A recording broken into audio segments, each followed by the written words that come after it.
Next, we are going to hear from Dr. Jose Fierro and Carter Cheatum. They're both from Florida State College at Jacksonville. They're going to speak to the benefits of digital learning in K-12 and how that benefits the higher education. And they're going to give us a little demonstration of their Aviation Academy. Now, as they come up, I've got to tell you, I'm a little partial here. Some of you know I used to be an air traffic controller for 10 years. My husband still is, the one standing in the back, the handsome guy in the back. We both worked with Carter Cheatum, and in the video you'll see Don Gallion. And I just want y'all to know what we have in our backyard with Florida State College at Jacksonville in our state. These gentlemen, particularly Carter, started from ground zero doing this amazing aviation technology and the simulation. And the video doesn't do it justice, but starting from ground zero, and it is just fantastic that we're just so blessed to have them right here in our backyard. Please give them a hand.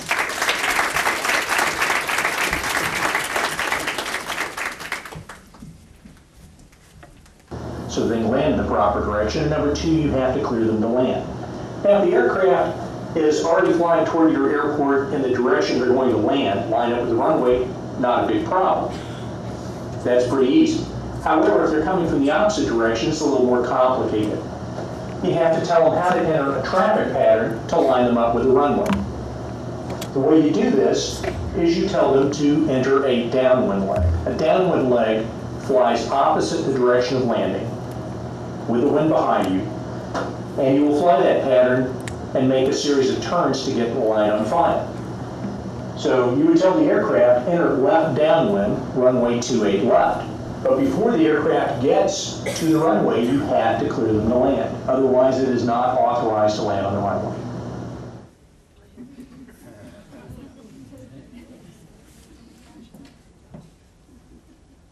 So moving from the whiteboard to the simulator, we actually put into practice what we discussed on the whiteboard.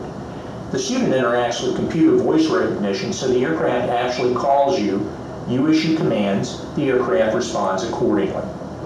Academy Tower, Delta 223 is 10 miles east of visual for 28 left. Delta 223 Academy Tower, enter left downwind, runway 28 left.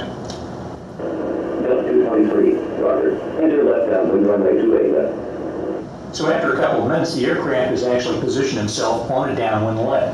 We zoomed in with the binoculars, and we see him flying opposite the landing direction. And notice now the aircraft is turning to align himself with the final approach course to the runway. Now there's one other thing I have to do. I've told him how to get to the runway. Now I have to tell him that it's okay for him to land on the runway. Delta 223, runway 28 left, clear to land. Delta 223, roger. Clear to land, runway 28 left. We just had a puff of smoke, it'd look like the real thing. So this is one example of how high-fidelity simulation can actually put theory into practice and greatly enhance as well as expedite the learning process. Instead of just learning theory and being able to spout out the facts, you actually put it into practice. If you do it incorrectly, you see the results immediately. As we cross the reference line, we're going to start pitching the airplane up and gently rolling into a bank. The goal is so that as we reach a 45-degree portion through that turn, we want to be at maximum pitch and rolling the bank around so that as we continue the turn, here at the highest point, the airplane will basically be going up, and then at the highest point here, we're at about a 30-degree bank angle, and the nose is coming back downhill. We're just going to start pitching up. Gently bank the airplane, pushing up. Gently bank the airplane. Speed's coming down, altitude's going up. Pitching up. Moving across the 90-degree point now. And that nose goes back down through the horizon. There's our reference line. And as we descend now, we're going to start rolling out of that bank. Rolling out of that bank. Look out the side, and there's our reference line going right over the wing. Okay.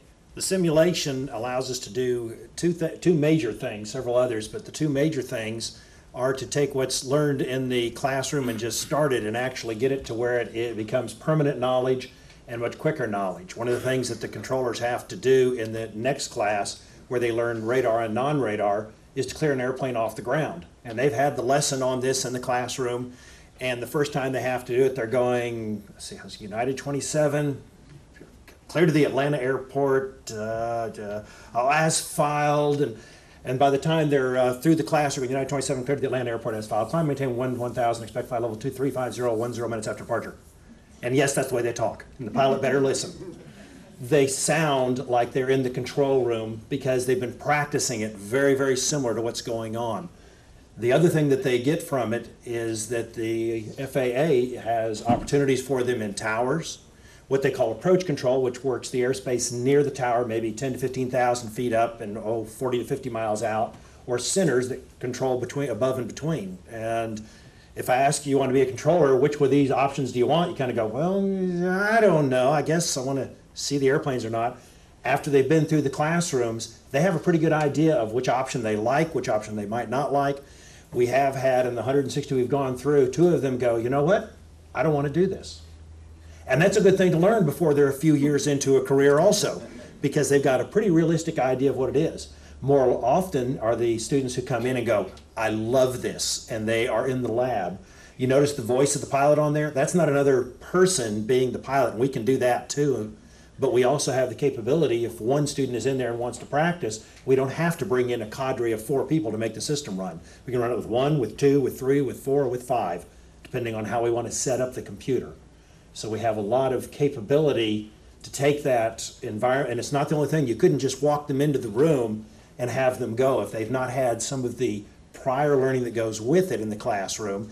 And we have one classroom where they just kind of look at it, get a little taste of what it's going to be. A second one where they're back and forth. They're in the classroom, but they also have assigned projects to do and lessons to learn in these rooms. And then they go into the full simulation. So we're running them through quite a course of both the classroom and the simulation.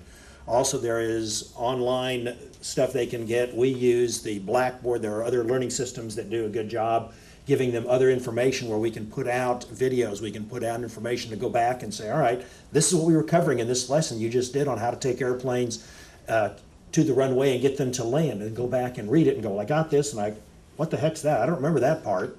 And they go back through and is able to help them formulate questions for when they come back in. So that's our aviation stuff. Thank you, Carter. Good evening.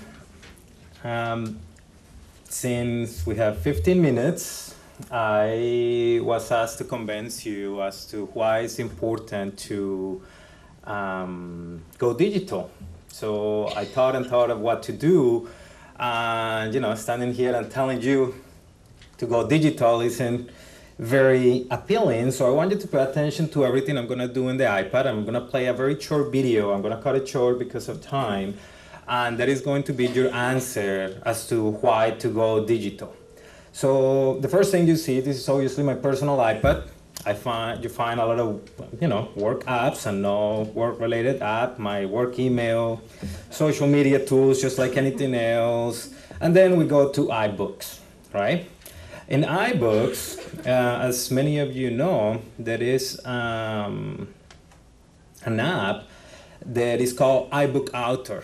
And it's a way for you to create content, upload your content, and share it with your students or to whomever you want to share it.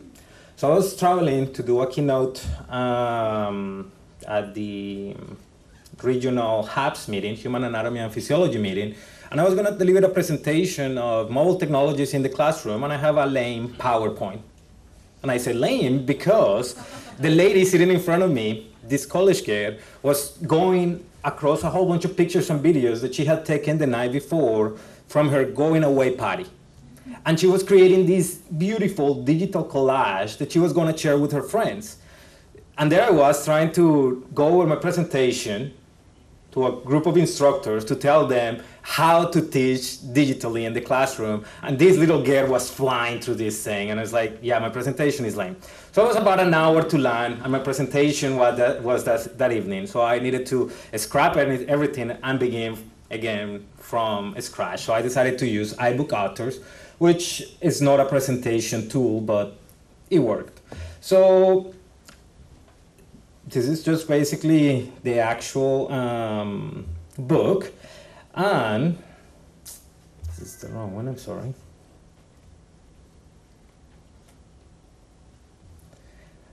And this is a little video that I found online that is embedded in the actual textbook. And this is the answer as to why we need to go digital. Hello everyone, my name is Thomas Suarez. I've always had a fascination for computers and technology, and I made a few apps for the iPhone, iPod Touch, and iPad. I'd like to share a couple with you today. My first app was a unique fortune teller called Earth Fortune that would display different colors of Earth depending on what your fortune was. My favorite and most successful app is Bustin' Jeeber, which is a Justin Bieber whack-a-mole. I created it because a lot of people at school disliked Justin Bieber a little bit, so I decided to make the app. So I went to work programming it, and I released it just before the holidays in 2010. A lot of people ask me, how did I make these? A lot of times it's because the person who asked the question wants to make an app also. A lot of kids these days like to play games, but now they want to make them. And it's difficult because not many kids know where to go to find out how to make a program. I mean, for soccer, you could go to a soccer team. For violin, you could get lessons for a violin. But what if you want to make an app? And the kids' parents might have done some of these things when they were young, but not many parents have written apps. Where do you go to find out how to make an app? Well, this is how I approached it. This is what I did. First of all, I've been programming in multiple other programming languages to get the basics down, such as Python, C, Java, etc. And then Apple released the iPhone, and with it the iPhone Software Development Kit. And the Software Development Kit is a suite of tools for creating and programming an iPhone app. This opened up a whole new world of possibilities for me. And after playing with the Software Development Kit a little bit, I made a couple apps. I made some test apps. One of them happened to be Earth Fortune. And I was ready to put Earth Fortune on the App Store. And so I persuaded my parents to pay the $99 fee to be able to put my apps on the App Store. They agreed, and now I have apps on the App Store. I've gotten a lot of interest and encouragement from my family, friends, teachers, and even people at the Apple Store. And that's been a huge help to me. I got a lot of inspiration from Steve Jobs. And I started an app club at school. And a teacher at my school is kindly sponsoring my app club. Any student at my school can come and learn how to design an app. This is so I can share my experiences with others. There's these programs called the iPad Pilot Program, and some districts have them. I'm fortunate enough to be part of one. A big challenge is, how should the iPads be used, and what apps should we put on the iPads? So we're getting feedback from teachers at the school to see what kind of apps they'd like. When we design the app and we sell it, it will be free to local districts and other districts that we sell to. All the money from that will go into the local ed foundations. These days, students usually know a little bit more than teachers. That's the moment I was waiting for. So that's your answer. Do you have any questions? So basically, kids like these are in the majority of our classrooms. Today, I came in early and I was nicely welcomed, and then someone asked me, would you like to be checked in now, or do you want to eat something? I said, do I have to be checked in? Oh, yeah. So I went to a little room, and all the kids have iPads, right? And as you see, this little kid there was very comfortable on the stage. If any one of you had attended a TED conference, they're heavily attended, and obviously he was very comfortable with the audience. He was not making references to this little scratch paper that I carry around even after I carry my mobile device. He was doing his presentation out of his iPad, and clearly comfortable, clearly knew what he was talking about, and obviously he knew the limitations of the educational system he was in. Obviously, it's not fair to say that every teacher is the way that he described. He said, well, students may know a little more about technology these days. Well, that may be true. It's not true in all cases. So it's up to us to be able to migrate into the digital world. How can you tell an immigrant from a native? Well, that's me. I'm still carrying a little piece of paper. I try to do everything either on my phone or my iPad, but I still carry a little piece of paper just in case. But the majority of digital natives are able to do everything digitally on the fly. As you were mentioning, the majority of products now are account-based. So I don't have to download anything. I don't have to have a particular piece of equipment to do anything. I just have to have access to the internet. A while back, I started a project at the school, and I asked for 30 iPads. We got 30 iPads, and we started working in the classroom. We had internet connection, so I started running my microbiology course with iPads, and then I started finding out we were having internet connection problems, and obviously I was using a program that was account-based, so I needed the internet connection to be able to run my program. So one day I was going to try to improvise, and next thing I knew, my students were already working using the iPads, and I said, what are you doing with that?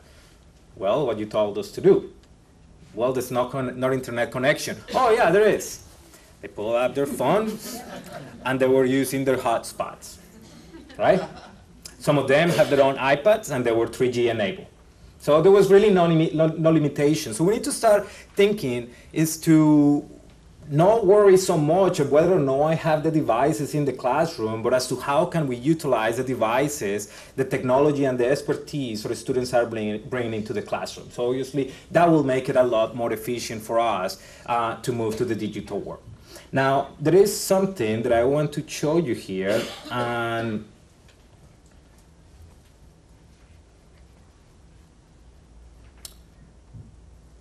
is this book which you were about to show.